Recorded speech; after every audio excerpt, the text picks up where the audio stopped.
Guys, कैसे हैं आप? उम्मीद करता हूं कि आप सब खैरियत से होंगे, खुश होंगे और हमारी दुआ है कि हमेशा खुश रहें, हंसते और मुस्कुराते रहें। मेरा नाम है रहमान अनवर। मैं मोहम्मद, मेरा नाम है मुदस्सिर और मैं मुजफ्फर। और आज हम जिस वीडियो पर रिएक्ट करने जा रहे हैं, इस वीडियो का टाइटल है why Pakistan can't import Russian oil, India can Imran Khan expose Syed Mujammil की मैं वीडियो है। तो चलो सबसे पहले वीडियो देखते हैं और बाद में देखते हैं वीडियो। तो चलो वीडियो करते हैं शुरू। पाकिस्तान में इस वक्त सीवियर एनर्जी क्राइसिस मौजूद है, जिसमें इलेक्ट्रिसिटी की शॉर्टेजेस हैं, इंडस्ट्रीज़ बंद की जा रही हैं और गैस शॉर्टेज भी मौजूद है।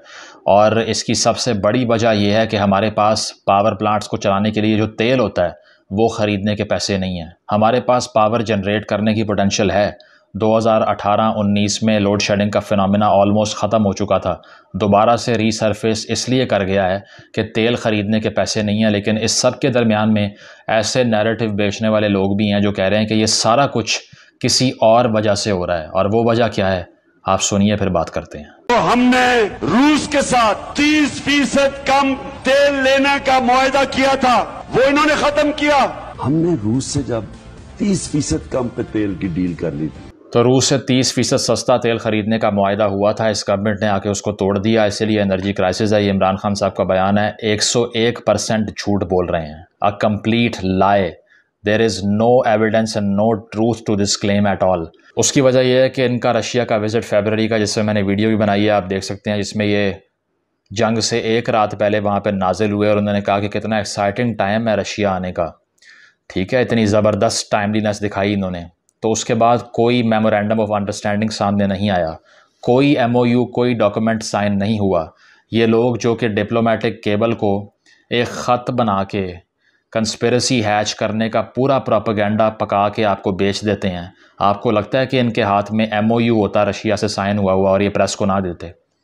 ये तो प्रोपेगेंडा बिल्डिंग में नाज़ीज़ को भी पीछे छोड़ गए हैं, जिस कदर इनकी एक्सपर्टीज़ है प्रोपेगेंडा को बेचने में। तो इनके हाथ में रशिया से 30% डिस्काउंट पे ऑयल लाने का मेमोरेंडम होता और ये प्रेस को ना दिखाते, ऐसा पॉसिबल ही नहीं है। Because they would have sold that limitlessly on the entire media landscape of Pakistan, अगर ऐसा कुछ होता तो। दूसरी बात, रशियन एम्बेसडर ने इस क्लेम को ट्रैश में फेंक दिया, ये कहकर कि कोई गंदम और सस्ता तेल ख़रीदने का मुआहदा कोट अनकोट पाकिस्तान से नहीं हुआ। उनकी स्टेटमेंट मौजूद है प्रेस में, आप जाके पढ़ सकते हैं। तीसरी बात यह है कि अगर 2015 में पाकिस्तान ने गैस पाइपलाइन का मंसूबा रशिया से साइन किया था, 7 साल में पाइपलाइन बिछ नहीं सकी वेस्टर्न प्रेशर के ऊपर। तो आपको लगता है कि 3 महीने पहले जो तेल का मुआहदा एकदम से खान साहब ने कर लिया, जिसका कोई डॉक्यूमेंट्री एविडेंस मौजूद नहीं है, उस पर इम्प्लीमेंटेशन शुरू हो गई थी? किसको बेवकूफ़ बनाते हैं आप? ये टाइम है क्राइसिस को सॉल्व करने का और आप सिर्फ़ और सिर्फ पावर पॉलिटिक्स कर रहे हैं। अब आपके जहन में ये सवाल आएगा कि खान साहब पे तनकीद क्यों हो रही है, ये वाली गवर्नमेंट क्यों रशिया से तेल नहीं ख़रीदती? तो उसकी वजूहात भी सुन लीजिए। पहली वजह यह है कि रशिया से तेल ख़रीदना इतना आसान नहीं है जितना आप सोच रहे हैं। उसकी वजह यह है कि हमारी लोकल जो ऑयल रिफाइनरीज़ हैं वो ऑयल को इंपोर्ट करती हैं, गवर्नमेंट नहीं करती, पहली बात। और उन ऑयल रिफाइनरीज़ की ये पोटेंशियल ही नहीं है कि वो रशियन ऑयल को प्रोसेस कर सके। उसके लिए उन रिफाइनरीज़ को अपग्रेड करना पड़ेगा, जो अपग्रेड करने के गवर्नमेंट के पास पैसे नहीं हैं। तो रशियन तेल को प्रोसेस करने के लिए भी रिफाइनरीज़ बेहतर चाहिए इससे, क्योंकि वो तेल की टाइप और है, टेक्निकलिटीज़ में नहीं पढ़ रहा, इसलिए नाम नहीं ले रहा उसका मैं। तो हमारी रिफाइनरीज़ में ये पोटेंशियल नहीं है कि रशियन तेल को उसी तरह से हम जो है वो प्रोसेस कर लें, वो जिस तरह वो मिडल ईस्ट के तेल को करती हैं। नंबर 2, उस तेल को ख़रीदने के पैसे हमारे बैंक्स के पास कहाँ से आएंगे किसी को मालूम नहीं है।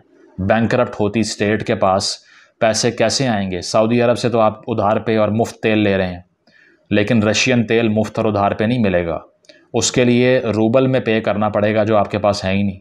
इसका जवाब भी खान साहब के पास या किसी और उनके पैशनेट बिलीवर कल्ट वर्शिपर के पास नहीं है। तीसरी बात क्या है? तीसरी बात यह है कि हमारा टोटल जो इंपोर्ट बिल होता है ऑयल का, वो 25% ऑफ द टोटल इंपोर्ट होता है। यानी कि तकरीबन $20 बिलियन की इंपोर्ट ऑयल की एक्सपेक्ट की जा रही है इस साल के अंदर। और एक अंदाज़े के मुताबिक अगर हम 50% तेल भी रशिया से लें, यानी कि सऊदी अरब से और जगहों से हम तेल लेते हैं, लेकिन अगर 50% भी हम रशिया से मंगवाना शुरू कर दें 30% डिस्काउंट पे, तो पता है कितने पैसे बचते हैं? सिर्फ $3 बिलियन। तो हमें इस सारी एक्सरसाइज से क्या मिलेगा? $3 अरब का डिस्काउंट मिलेगा। और ये डिस्काउंट लेने के लिए हम रिस्क पे क्या डालेंगे वो किसी ने सोचा ही नहीं है। हमारा इस वक्त करंट अकाउंट डेफिसिट जो तिजारती खसारा है वो तकरीबन $17 अरब है, $17 बिलियन। और इस तिजारती खसारे को पूरा करने के लिए, बैरूनी खसारे को पूरा करने के लिए हम बाहर से लोन्स लेते हैं। तो अगर हमारी IMF की तमाम डील्स मनसूख हो जाती हैं रशियन तेल वाला पंगा लेने की वजह से, तो वो तेल तो आपने ले लिया, $3 अरब माफ़ हो गया आपका, बाकी $17 अरब का डेफिसिट कौन पूरा करेगा? ये जवाब नहीं है किसी के पास। अभी आपकी मार्केट इस बेसिस पे रन करती है कि उसे उम्मीद होती है कि IMF की डील आएगी तो मार्केट स्टेबल हो जाएगी, लेकिन रशिया से तेल लेने के बाद IMF अपनी $6 बिलियन की डील को अगर ख़त्म कर देता है, आपको पैसे नहीं देता, तो मार्केट को इल्म हो जाएगा कि पैसे तो नहीं आ रहे, तो क्रैश के अलावा कोई ऑप्शन बचेगी ही नहीं। इसीलिए स्टैटिस्टिक्स ये कहते हैं कि रशिया से तेल लेने का मतलब है बैंकरप्ट होना और डिफ़ॉल्ट होना।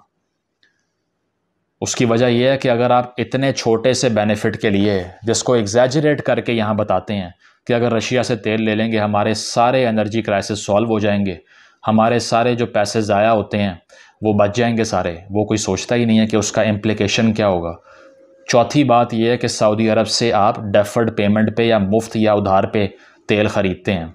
तो जब सऊदी अरेबिया ये देखेगा कि हमें तो $1 नहीं दिया लेकिन रशिया को पूरे पैसे दे के तेल ख़रीदा जा रहा है, तो आपको लगता है कि वो अपनी सप्लाईज जारी रखेंगे या वो पैसे डिमांड नहीं करेंगे या आपसे मनसूख नहीं करेंगे मुआहदे? ये इसी तरह है कि मैंने किसी को कर्ज़ा दिया है, जिसने मुझसे कर्ज़ लिया है मुझे वापस नहीं कर रहा और बाकी सबको ट्रीट दे रहा है, मैं देख रहा हूँ, और टाइम गुजर गया लोन वापस करने का, लेकिन वो पार्टीज कर रहा है, कह रहा है पैसे नहीं है मेरे पास, तो मैं क्या करूँगा?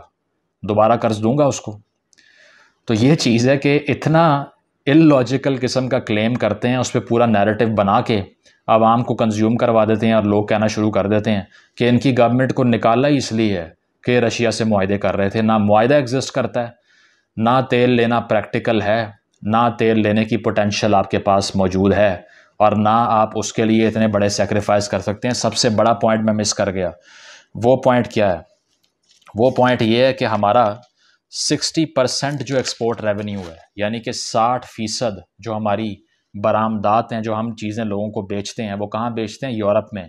GSP+ status, generalize scheme of preferences, जो हमें टैक्स छूट की बेसिस पे यूरोपीय यूनियन ने दी हुई है, उसका फ़ायदा उठाते हुए 60% हमारी बरामदात यूरोप को जाती हैं। तो अगर हम रूस से तेल लेंगे तो अब बहुत आसान है कि हमारा GSP मनसूख कर दिया जाएगा। बेशक यूरोप खुद तेल ले रहा है, बेशक वो सारे खुद कर रहे हैं, लेकिन जो कमज़ोर होता है उसको सहना पड़ता है, लॉ का इतलाक़ उसके ऊपर होता है। ये मैकियावेलियन प्रिंसिपल है इंटरनेशनल पॉलिटिक्स का, जो आप लोग नहीं समझते। आप लोग कहते हैं कि क्यों ऐसा क्यों कर रहे हैं, वो उसको क्यों नहीं रोकते, हमें क्यों रोक रहे हैं? तो भाई ताकत नहीं है तुम्हारे पास, इसलिए रोकते हैं आपको। तो अगर GSP कैंसिल हो तो आपका 60% एक्सपोर्ट ख़त्म हो जाएगा। तो रशिया के $3 बिलियन के तेल के लिए आप इतना कुछ रिस्क पर डालने की बात कर रहे हैं और लोग तालियां बजा रहे हैं। क्या बात है मेरे पाकिस्तानियों। इन्होंने किया ये कि अपनी हुकूमत के जाने के 3 दिन पहले रशिया को लेटर लिखा और बाद में हमाद अज़हर साहब ने वो लेटर दिखाया कि देखिए हमने तो रशिया को कहा था कि हमें तेल दे दें। तो उसका जवाब ये है कि उसका जवाब आया ही नहीं। रशिया ने उस लेटर का जवाब ही नहीं दिया, और बाद में नून लीग की हुकूमत जो अभी आई हुई है, इन्होंने पूछा कि इसका कोई रिस्पांस आपने दिया है, तो उन्होंने कहा पहले 2015 वाला गैस के मुआहदे पे बात कर लें, फिर ये तेल ख़रीदने की बातें करना हमसे। अब इस सारी बातों का जवाब ये है कि अगर हिंदुस्तान तेल ले सकता है तो आप तेल क्यों नहीं ख़रीदते?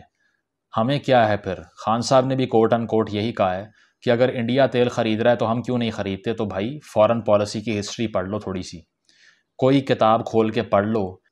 बात यह है कि हिंदुस्तान की और रशिया की एक तवील लॉन्ग स्टैंडिंग पार्टनरशिप है फॉरेन फ्रंट के ऊपर, जिसका आपने इतराक ही नहीं किया, और आप तो हमेशा से वेस्टर्न कैंप में रहे।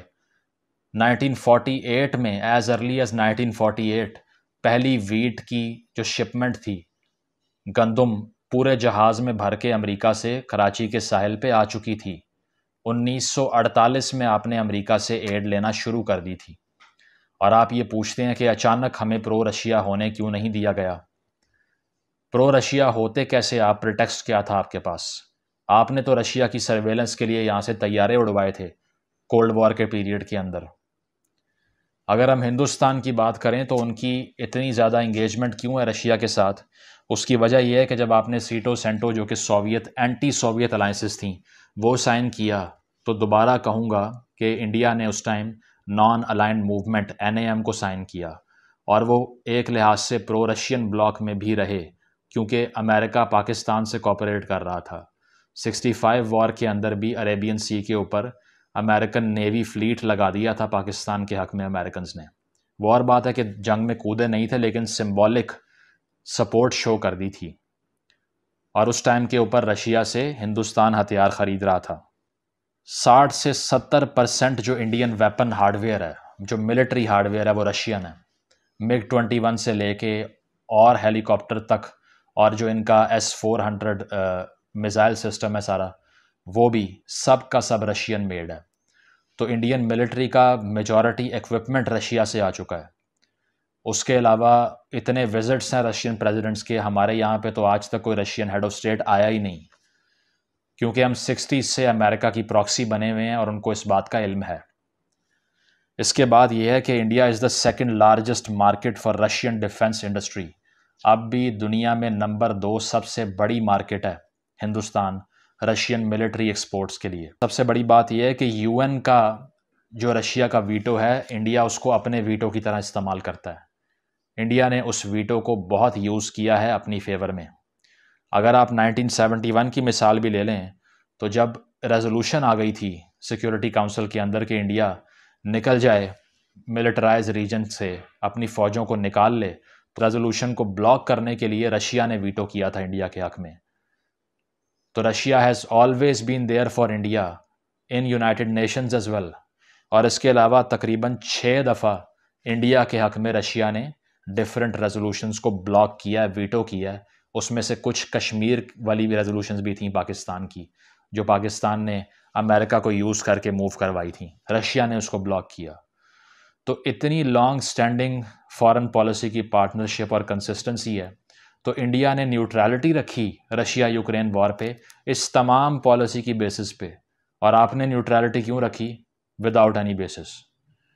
हालांकि आप में अकल होती तो शायद ये टाइम था कि आप ऐसी गैस पाइपलाइन डील्स को और चीज़ों को मनवाते पहले, उसके बाद में डिसाइड करते कि यूक्रेन की साइड लेनी है या न्यूट्रल रहना है। लेकिन आपने आइडियलिस्टिक होके एक मूव खेल दी कि हम किसी का साथ नहीं दे रहे, ना किसी को कंडेम कर रहे हैं, ना किसी के साथ हैं। लिया क्या? कुछ भी नहीं। ओ भाई, इंडिया ने अगर न्यूट्रलिटी क्लेम किया तो ये सब लिया है जो मैंने गिनवाया है। तो आइडियलिस्टिक फॉरेन पॉलिसी हमेशा सुसाइडल होती है, फिर यही बात करेंगे हम, लेकिन समझ किसी को नहीं आनी। उसकी वजह यह है कि ऑयल वाला नैरेटिव चल पड़ा है अब, कि चूंकि मैं रशिया से मुआहदे कर रहा था इसलिए मुझे निकाल बाहर किया और अमेरिका के गुलामों को ले आए। तो बात यह है कि ये टाइम क्राइसिस के सॉल्व करने का है, जब हमें इस तरह की पावर पॉलिटिक्स के डिलूजन में डाल के मज़ीद बेवकूफ़ बनाया जा रहा है। तो आखिर में यही कि इमरान खान साहब आजकल जो सारी तनकीद कर रहे हैं महंगाई के ऊपर, और शहबाज शरीफ साहब जो सारा काम कर रहे हैं IMF की डील को सिक्योर करने का, ये इतना लॉफेबल है कि खान साहब अपनी ही 2019 में IMF से की गई डील के जो इम्प्लिकेशंस हैं ना, जो असरात हैं, क्योंकि महंगाई उसके अंदर आपने लिख के दी थी IMF को कि पेट्रोलियम सब्सिडी को रिवोक करेंगे और टैक्सेस लगाएंगे और सैलरी क्लास को टैक्स करेंगे। वो सारा कुछ आपका मुआहदा था। आज आप उस पर बैठ के तनकीद कर रहे हैं कि इन्होंने कर दिया। ठीक है, FATF की ग्रे लिस्ट से निकलने की बात होती है तो वो आप कहते हैं कि वो मेरी वजह से हुई है, क्योंकि 2 महीने हुए हैं इस गवर्नमेंट को आए हुए, ये तो कुछ नहीं कर सकती उसके लिए, तो हमने किया है वो। लेकिन जब महंगाई की बात होती है तब आप कहते हैं कि हमने कुछ नहीं किया, ये 2 महीने वाली हुकूमत ने किया। दूसरी बात, शहबाज शरीफ साहब दिन रात मेहनत किस चीज़ के लिए कर रहे हैं कि खान साहब ने जो 2019 में IMF की डील की थी किसी तरह या अल्लाह वो पूरी हो जाए। ये डिफरेंस है इन पार्टीज़ की इकनॉमिक पॉलिसी में। इन दोनों पार्टीज़ में या किसी भी पार्टी के इकनॉमिक एजेंडा में 1% भी फ़र्क नहीं है, 19-20 का भी नहीं है। तो आप और मैं जिस मर्ज़ी पार्टी को वोट दे दें, वो बातें बड़ी बड़ी मुख्तलिफ कर लेंगे। कोई इस्लाम बेचता है, कोई नेशनलिज्म बेचता है, कोई ट्रेडिशन बेचता है, कल्चर बेचता है, लेकिन बड़ा फ़र्क नहीं आ सकता क्योंकि पॉलिटिकल डिसीजन मेकिंग के स्टेक्स ही ख़त्म हो चुके हैं। आप और मैं जिसको मर्ज़ी वोट दें, बड़े फ़ैसले करने वाले सियासतदान अब आ ही नहीं सकते। उसकी वजह है कि बड़े फ़ैसले उनके हाथों से निकल के IMF के पास चले गए हैं, FATF के पास चले गए हैं और इंटरनेशनल ऑर्गेनाइजेशंस के हाथों में चले गए हैं, क्योंकि आपने हमेशा से यही पावर पॉलिटिक्स की और होश नहीं रही आपको कि हो क्या रहा है। तो इसका हल एंड पे ये है कि ये इस्टेब्लिशमेंट की मनूवरिंग, इस्टेब्लिशमेंट की पसंद और नापसंद की बेसिस पे हुकूमतों का आना जाना, इसने मुल्क को बर्बाद कर दिया। इसने नहीं देखा कि इसके इम्प्लिकेशंस क्या होंगे जब एक हुकूमत जाती है, किस कदर मार्केट्स क्रैश करती हैं। खान साहब से जितना मर्ज़ी इख्तलाफ, लेकिन उनकी हुकूमत जाने के इस तरह से हम हक में नहीं थे। अगर रेजोल्यूशन आ गई है पार्लियामेंट में, ठीक है, होनी चाहिए क्योंकि वो कॉन्स्टिट्यूशनल वे है, लेकिन वोट ऑफ नो कॉन्फिडेंस से कोई फ़र्क नहीं पड़ा। डिस्ट्रक्शन वहाँ की वहाँ ही है, बेशक उससे बढ़ गई है शायद, और उनको भी एक फेस सेविंग मिल गई है कि हमने जो किया था वो इतना बुरा नहीं था जितना अब हो रहा है। तो करना ये पड़ेगा कि इस्टेब्लिशमेंट को सोचना पड़ेगा कि आप जिस मुल्क से खेल रहे हैं, अगर वो मुल्क ही ना रहा तो फिर क्या करेंगे आप, फिर किससे खेलेंगे, फिर किस वज़ीर आज़म को बदलेंगे।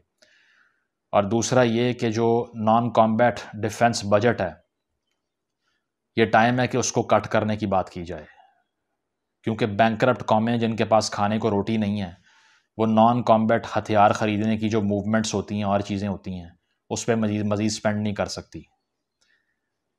और सबसे बड़ी बात यह है कि हमें कंटिन्यूटी चाहिए, दोबारा से कहूँगा, इकनॉमिक पॉलिसीज़ की। और इस तरह की गिमिक्री कि रशियन ऑयल से हमने बच जाना था, इस पे गिवन मत कीजिए, प्रैक्टिकल होकर सोचिए और आइडियलिस्टिक फॉरेन पॉलिसी को बाहर निकालिए, रियलिस्टिक अप्रोच लीजिए, फिर शायद कोई चेंज आ जाए। Otherwise we are running very fast towards a complete default in a way that Sri Lanka endured few months ago. Thank you.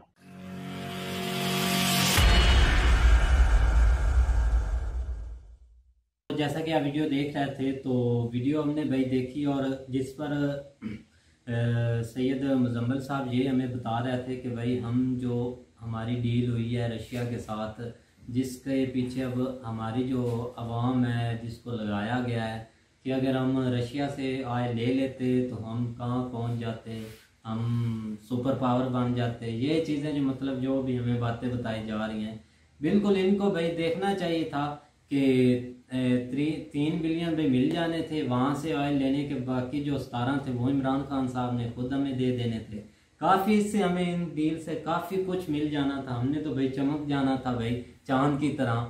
Pakistan जो था भाई वो रोशन हो जाना था, रोशन मुस्तकबिल हो जाना था। सुपर पावर से कहीं कम नहीं है, बिल्कुल भाई सुपर पावर बन जाना था। भाई आपके पास बिजली नहीं है, रोटी भी नहीं है खाने को, पेट्रोल नहीं है, इतनी बिजली से और ऐसे कोई और पावर नहीं बनता, ऐसे कोई और जिंदगी जी करता दिखाए, सुपर पावर मांग के भाई खाते हैं, कोई टेंशन नहीं भाई, जब खत्म होते हैं तो भाई चाइना।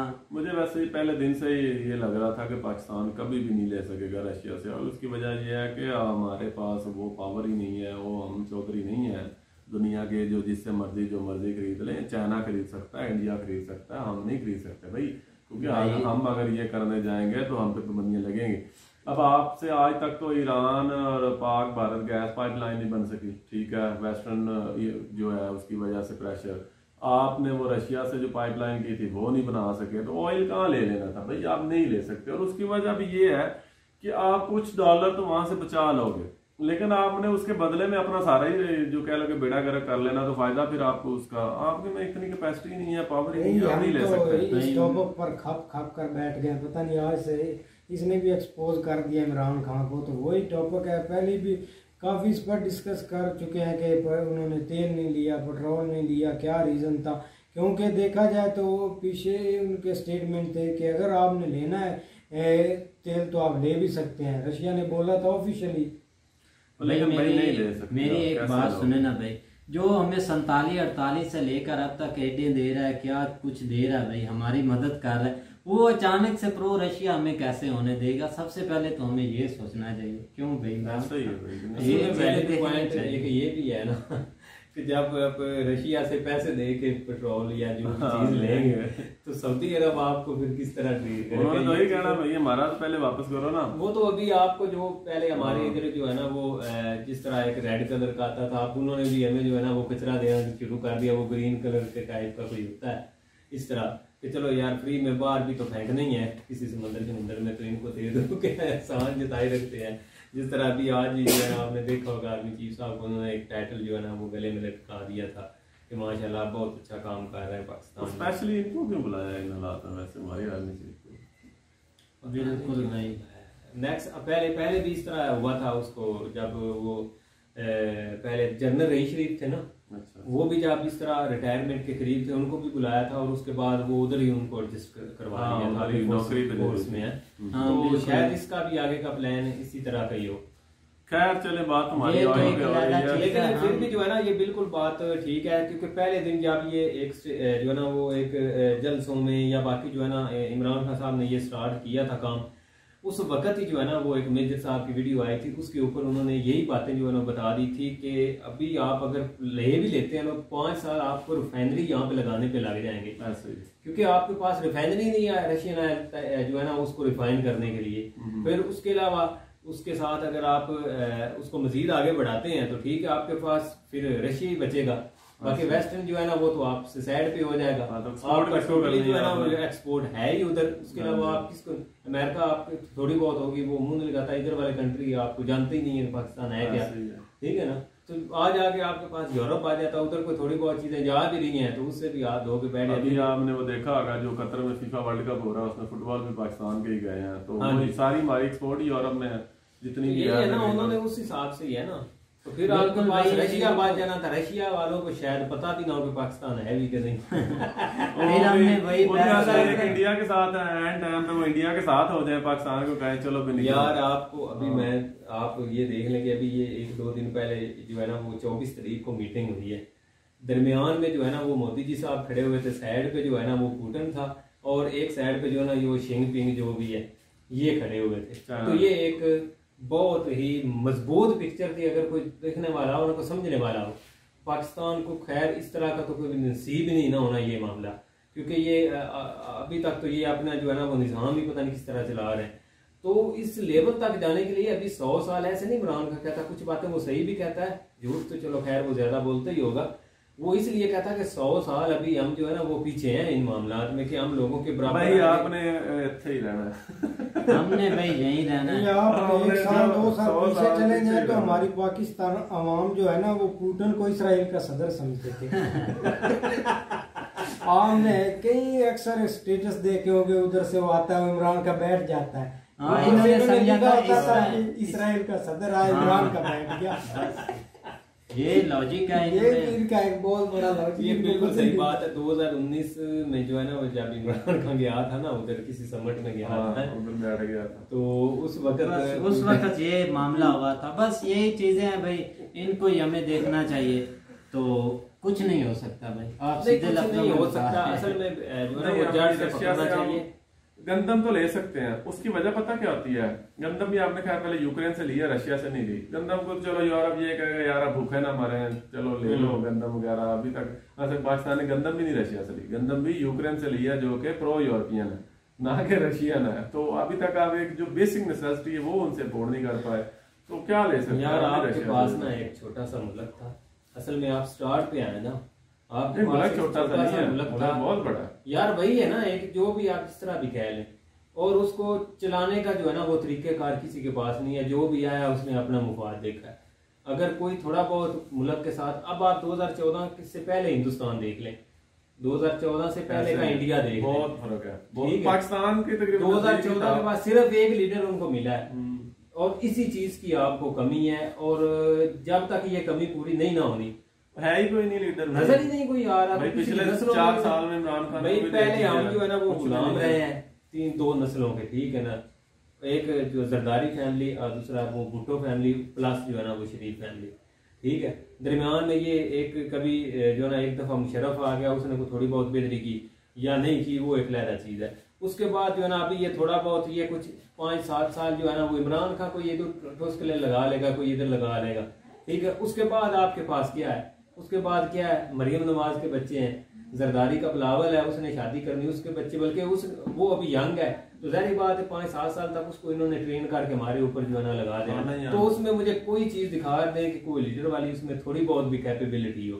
इसलिए जरदारी ने क्या पाकिस्तान चलाना है, 13 साल उसकी हुकूमत कराची में रही है, और आज वर्ल्ड का जो मुल्क आप समझे ना गंदा, उसमें कराची आ गया 5वें नंबर पर। चलो खैर, करप्शन देखते हैं कि भाई क्या होता है। आपको जो है ना वो एक लीडर ही बचाएगा जब भी कोई आएगा। अगर किसी ने उसको आने दिया तो पहली बात तो किसी ने आना जाएगा भाई, कोई नहीं, थोड़ा सा ना लेकिन ये 10-15 साल छोटे लेवल पे जो गांव में रहेगा, फिर जाके सिटीज में रहेगा, फिर आस्ता आस्ता एक शहर के ऊपर करेगा, शहर के बाद फिर वो एक सूबे के ऊपर करेगा, फिर उसके बाद उसके हाल में मुल्क आएगा। इस तरह का बंदा जो है ना वो आपको मुल्क को संभाल सकता है। ये नहीं कि कोई एक अमीर फैमिली से आए, बाहर पढ़ा लिखा हो, आके जो है ना हमारे मुल्क के ऊपर बैठ जाए, चल भी ये गरीबों के मसाइल, उसको क्या पता गरीबों के मसाइल क्या होते हैं। गरीब नहीं आ सकता आपके मुल्क में, अमीर नहीं आना, तो फिर पास भुगते। बिल्कुल, रशिया, ये चाइना, ये इंडिया, ये इस चीज को देख देख के खुश होते हैं, इसीलिए तो भाई रिएक्शन वीडियो बनाते हैं। खैर, उम्मीद करते हैं कि गाइस आपको वीडियो पसंद आएगी। अगर पसंद आए तो लाइक सब्सक्राइब जरूर कीजिएगा और कमेंट में अपनी राय का इज़हार जरूर कीजिएगा। अल्लाह।